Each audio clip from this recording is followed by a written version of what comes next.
Selamat datang semuanya.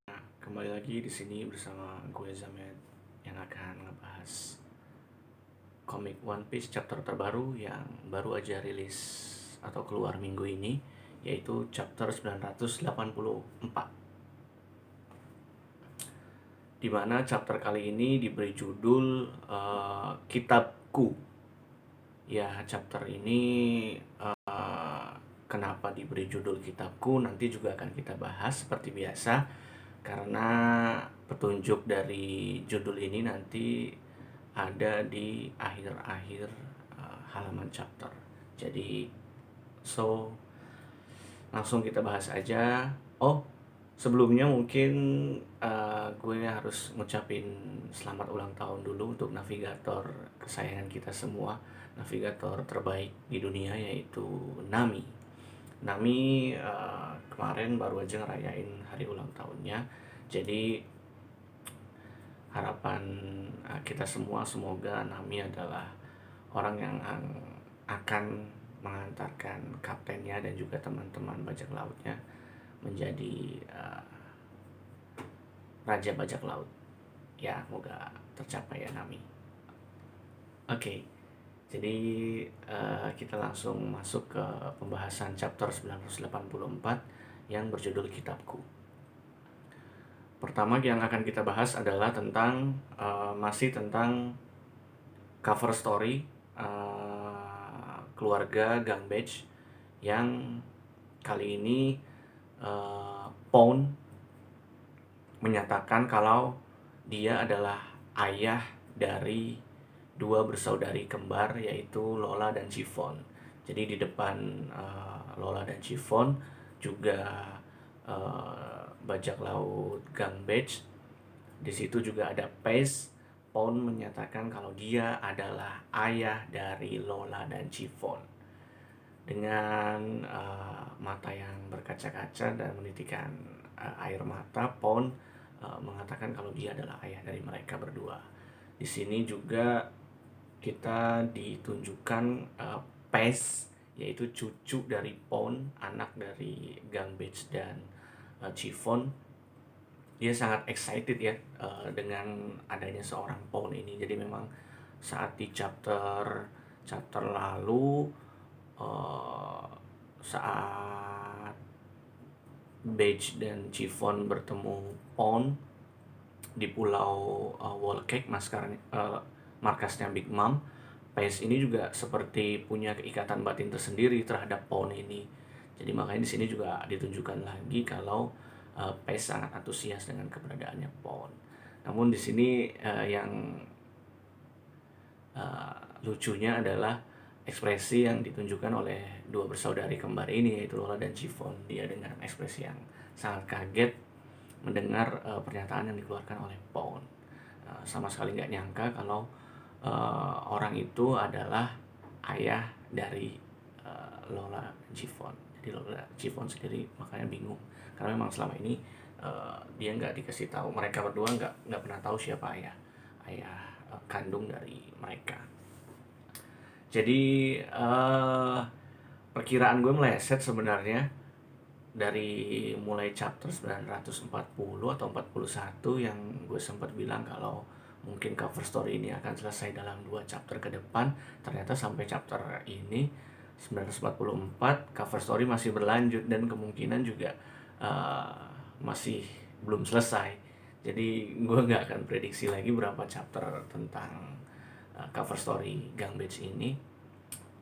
Yang jelas cover story ini nantinya ya sempat gue bahas di chapter 2 minggu lalu karena minggu lalu libur, dimana ada beberapa kesamaan di antara karakter-karakter yang ada di cover story ini, yaitu mereka saling mengenal dengan bajak laut topi jerami. Jadi mungkin setelah ini akan muncul pembahasan tentang bajak laut topi jerami di antara Chiffon, Lola, Gunbridge dan juga Pound. Di situ juga ada pasukan kurcaci, Leo dan kawan-kawan. Oke. Langsung kita masuk ke chapter 944. Halaman pertama itu tentang berlanjutnya cerita chapter yang sebelumnya, yaitu pertarungan antara Ulti Page One melawan Ruffy, di mana pertarungannya diganggu dalam tanda petik atau diakhiri dengan anti klimaks karena munculnya Yamato. Jadi minggu lalu Yamato muncul menyerang Ulti secara tiba-tiba. Namun di sini ditunjukkan ternyata Ulti dan Page One masih sangat padahal sudah menerima serangan yang cukup telak sebenarnya, tapi di sini ditunjukkan kalau Ulti dan Page One ini masih dalam keadaan fisik yang baik. Jadi gue juga sempat ngebahas kenapa para pemilik kekuatan buah setan Zoan tipe Dinosaurus ini sangat hebat, karena mereka memang memiliki fisik yang sangat kuat. Jadi keunggulan dari Zoan tipe dinosaurus ini adalah keunggulan fisik ya. Jadi serangan bertubi-tubi, bahkan serangan yang cukup kuat yang mereka terima itu masih belum membuat mereka tidak kalah. Jadi mereka masih bisa bangkit dan justru mencari dan mengejar Ruffy dan Yamato di sini. Memang nggak heran sebenarnya, karena Zoan tipe dinosaurus ini keunggulannya memang dalam hal fisik ya. Seperti yang kita ketahui, X-Drake, kemudian Jake juga diceritakan sempat menerima serangan yang cukup telak, namun pemulihan atau kemampuan fisiknya dalam bertahan sangat tidak diragukan kehebatannya. Jadi butuh serangan yang lebih kuat untuk merobohkan mereka. Jadi kita lihat apakah pertarungan nanti antara Ulti dan Page One akan berlanjut. Kita lihat, we'll see. Oke. Berikutnya yaitu yang akan kita bahas adalah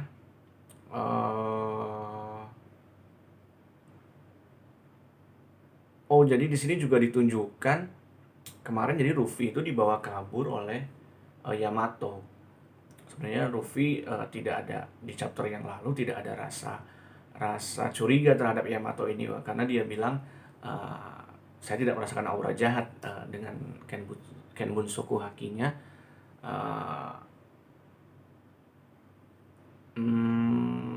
Ruffy ini bilang kalau Yamato sebenarnya nggak punya niat buruk sama dia gitu, tapi di chapter kali ini justru ditunjukin mereka berdua malah bertarung. Ini yang ya karena mungkin Ruffy juga bingung, tidak ada hal yang meyakinkan dia karena memang Yamato di sini belum mengungkapkan jati diri aslinya dan juga tujuan dia kenapa ingin bertemu dengan Ruffy. Jadi di sini akhirnya terjadi sempat saling menyerang sebenarnya antara Ruffy dan Yamato. Ruffy sih sebenarnya yang nyerang karena dia masih ragu ya, sedangkan Yamato sebenarnya nggak ada niat untuk nyerang Ruffy, cuma dia menahan serangan-serangan dari Ruffy.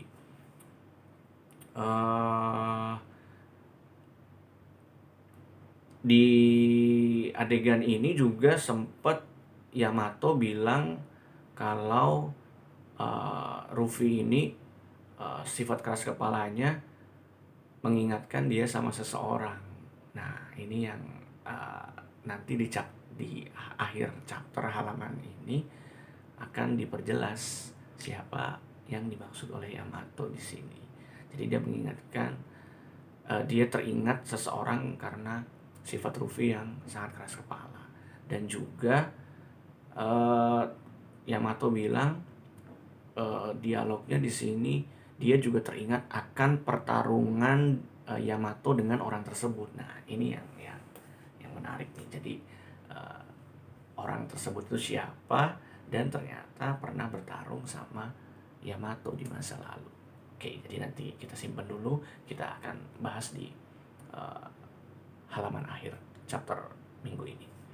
Kita lanjut ke halaman berikutnya, di mana eksekusi Momonosuke makin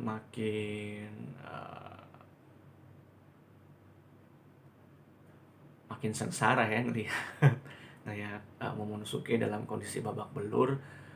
Dia ditaruh di tengah-tengah markas utama dari Kaido dan juga Orochi, dipertontonkan oleh seluruh anak buah Kaido dan Orochi yang ada di tempat tersebut.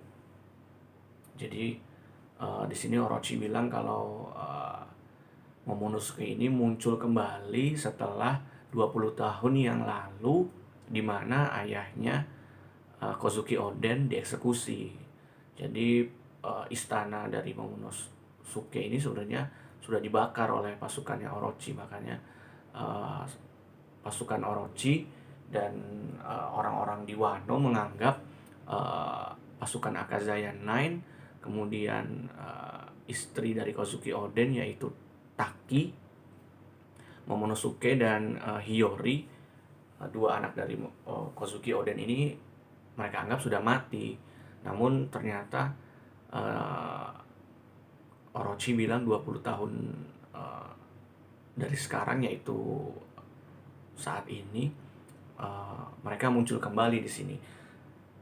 Orochi sebenarnya mengatakan suatu hal kebenaran, namun yang tadi gue bilang, karena selama 20 tahun ini pasukan Orochi dan para warga Wano menganggap, yang pro Orochi terutama dan Kaido menganggap kalau mereka semua ini sudah mati. Jadi mereka nggak percaya kalau Momonosuke ini datang setelah kejadian 20 tahun yang lalu. Makanya di sini mereka masih nggak percaya dan masih dengan sikap meremehkan. Mereka tertawa-tawa mengatakan kalau tidak mungkin setelah kejadian 20 tahun yang lalu mereka bisa datang kembali saat ini. Jadi ya karena memang mereka belum tahu aja apa yang terjadi sebenarnya gitu kan. Oke, di sini juga dimunculkan secara jelas dalam satu panel halaman, yaitu Shogun Orochi bersama Kaido dan juga 3 bencana anak buah dari Kaido, yaitu Jack, Queen, dan King. Di sini mereka berkumpul satu lagi, yaitu dengan pemimpin dari pasukan rahasia ninja anak buah dari Orochi. Jadi pimpinannya di sini juga ada. Jadi di situ dalam satu panel mereka muncul, Orochi bilang kalau kayaknya Kaido yang menyatakan kalau ada sesuatu yang ingin ditunjukkan atau disampaikan tentang suatu hal yang baru yang akan dilakukan di Pulau Onigashima ini. Jadi kita nggak tahu seperti apa. Mungkin maksudnya adalah eksekusi dari Momonosuke ini mungkin ya, karena ini mungkin hal yang baru di Pulau Onigashima, yaitu melakukan eksekusi publik terhadap Momonosuke yang dilakukan di Pulau Onigashima. Jadi mungkin itu, tapi gue juga nggak tahu maksud dari pernyataan ini seperti apa. Yang jelas di panggung utama ini banyak sekali pasukan Kaido dan Orochi yang berkumpul. Ditambah lagi Kaido dan juga Orochi dan juga 3 bencana ada di situ. Jadi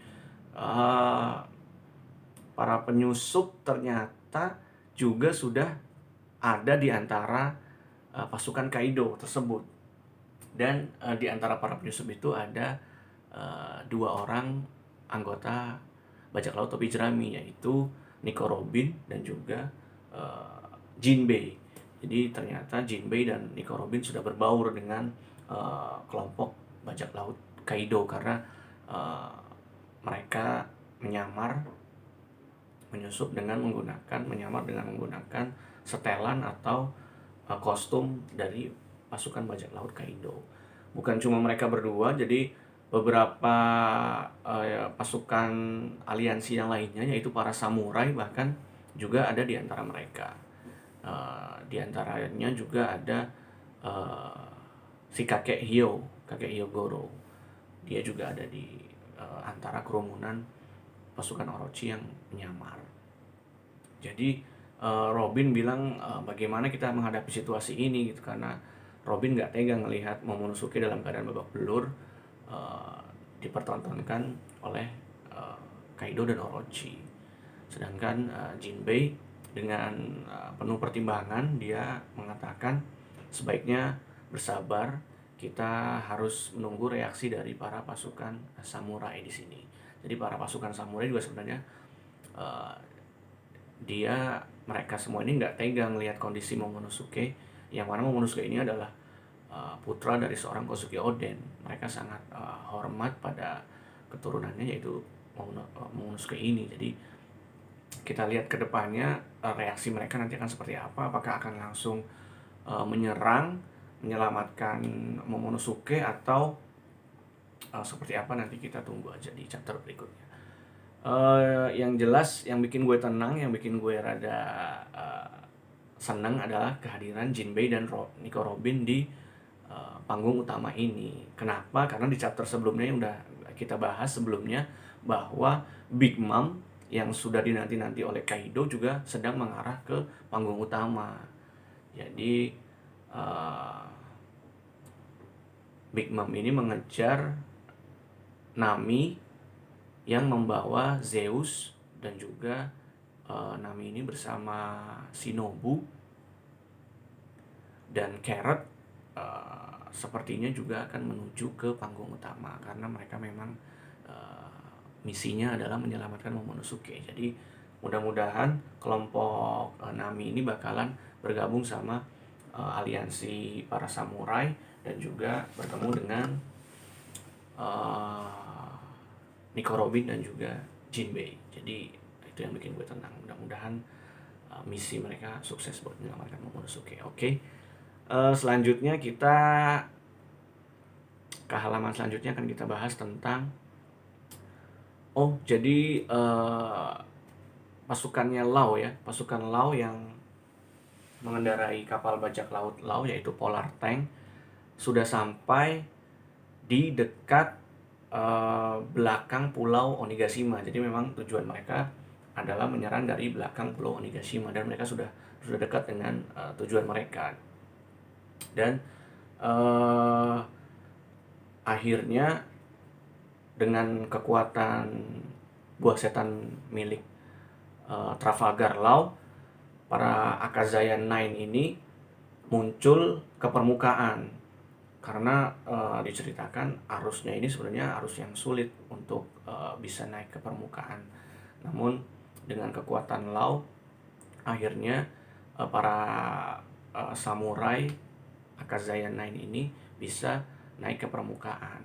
Bukan cuma para Akazaya Nine saja yang naik ke permukaan, Law sendiri juga ikut bersama mereka, dan juga beberapa kru dari bajak laut Heart, yaitu Beppo, Sachi, dan juga Penguin. Jadi cukup banyak yang nanti akan menyerang dari belakang pulau Onigashima. Dan di sini juga akhirnya terjadi pertemuan yang sudah direncanakan sebenarnya, yaitu pertemuan antara Akazaya Nine yang bersama Law, dan juga kelompok Nekomamushi dan juga Marco dan Izo. Jadi akhirnya di sini terjadi reuni kecil-kecilan antara mereka. Mereka berkumpul di situ di depan pintu masuk area belakang pulau Onigashima. Di sini terjadi beberapa dialog-dialog yang lucu, diantaranya yaitu Kiku yang kaget melihat wujud dari Nekomamushi yang sudah sangat besar, seperti yang kita ketahui, karena terjadinya proses perpindahan waktu selama 20 tahun. Jadi Nekomamushi yang terakhir diingat oleh Kiku itu masih kecil, jadi masih sangat kecil waktu itu. Jadi dia kaget, ternyata sekarang wujud Nekomamushi sudah sangat besar. Dan terjadi pertemuan yang sangat mengharukan, yaitu antara Kiku dan Izo. Jadi Izo di sini bilang katanya, wah ternyata Kiku sudah menjadi seorang samurai yang hebat. Jadi sangat dramatis sekali di sini terjadi pertemuan antara mereka. Dan di sini juga diceritakan alasan bagaimana Izo ikut dalam kelompok Nekomamushi. Jadi memang jadi ternyata Nekomamushi saat bertemu dengan Marco, Marco mengatakan kalau saya tahu tempat di mana Izo berada, jadi sebaiknya kita mengajak Izo untuk datang ke pulau ini. Dan benar aja akhirnya Nekomamushi, Marco dan juga Izo datang bersamaan menuju Pulau Wano dan langsung masuk ke Pulau Onigashima untuk bertemu dengan para Akazaya yang lain, yaitu ada Kiku, kemudian ada Inuarashi juga di situ, kemudian ada Raizo, ada lagi yaitu Kappa, siapa ya Kappa namanya? Siapa ya? Jadi lupa namanya. Ya, jadi para Akazaya Nine yang dulu menjadi anak buah Kozuki Oden di sini berkumpul kembali. Jadi kita lihat misi selanjutnya dari mereka adalah menyerang masuk dari pintu belakang. Jadi apakah mereka akan bisa langsung masuk menyergap markas utama Orochi dan juga Kaido, atau mereka nanti akan dihadang oleh karakter-karakter anak buah dari Kaido. Jadi kita lihat saja di chapter berikutnya. Dan akhirnya ini kita akan sampai di halaman-halaman akhir chapter 944, yaitu dialog antara Luffy dan juga Yamato. Di sini akhirnya Yamato membuka topengnya dan sangat-sangat tidak diduga ternyata Yamato di sini adalah seorang wanita. Wow, bahkan Luffy saja sendiri di sini dengan kejujurannya, dengan kepolosannya dia bilang, tadi kau memperkenalkan diri adalah seorang putra Kaido, tapi ternyata kau perempuan. Jadi di sini alasan Yamato adalah bahwa Yamato ini sangat mengidolai seorang Kozuki Oden. Jadi dia bilang, Kozuki Oden laki-laki kan, aku ingin menjadi laki-laki. Jadi aku ingin menjadi seperti seorang Kozuki Oden. Jadi dia sangat mengidolai. Jadi Yamato ini bersih tegang dengan Kaido karena dia mengatakan kalau dia ingin menjadi seorang seperti Kozuki Oden. Makanya katanya Yamato ini dipukul habis-habisan, dihajar habis-habisan oleh Yamato karena menyatakan hal tersebut. Dan akhirnya Yamato kabur-kaburan dari Kaido. Makanya di sini akhirnya Yamato ini sedang masih dalam pencarian pasukannya Kaido. Kemudian di sini juga Yamato bilang kalau dia hadir dalam eksekusi yang sangat bersejarah buat dia, karena dia di situ menyaksikan eksekusi seorang Kozuki Oden, dan dia di situ justru malah membuat Yamato ini semakin kagum terhadap seorang Kozuki Oden. Bahkan dia menemukan buku, jurnal atau kitab atau apapun itu yang berisi tentang perjalanan seorang Kozuki Oden selama menjadi bajak laut. Jadi inilah alasan kenapa chapter ini diberi judul Kitabku. Jadi Kitabku di sini merujuk pada buku yang ditemukan oleh Yamato, yang dimana buku itu adalah berisi tentang kisah perjalanan Kozuki Oden selama menjadi bajak laut. Dan di sini juga dikatakan bahwa Yamato ini ingin meneruskan cita-cita Oden, yaitu membuka negeri Wano seluas-luasnya. Mungkin karena dia sudah melihat catatan-catatan yang berada di dalam buku tersebut. Meneruskan cita-cita dari seorang Kozuki Oden. Dan sama dengan Luffy, karena dia tahu Luffy sangat kuat di sini, karena Yamato bilang kau ini sangat kuat, bahkan pertarungan-pertarungan yang sebelumnya itu kamu belum menunjukkan kekuatan yang sebenarnya. Jadi Yamato ini sepertinya bukan orang sembarangan karena dia bisa merasakan juga kekuatan yang dimiliki oleh seseorang. Jadi Luffy di sini juga masih sangat kaget, ditambah lagi pernyataan yang mengatakan Yamato ini bilang ke Luffy kalau Luffy ini mengingatkan Yamato pada seorang Ace, ya, Portgas, The Ace.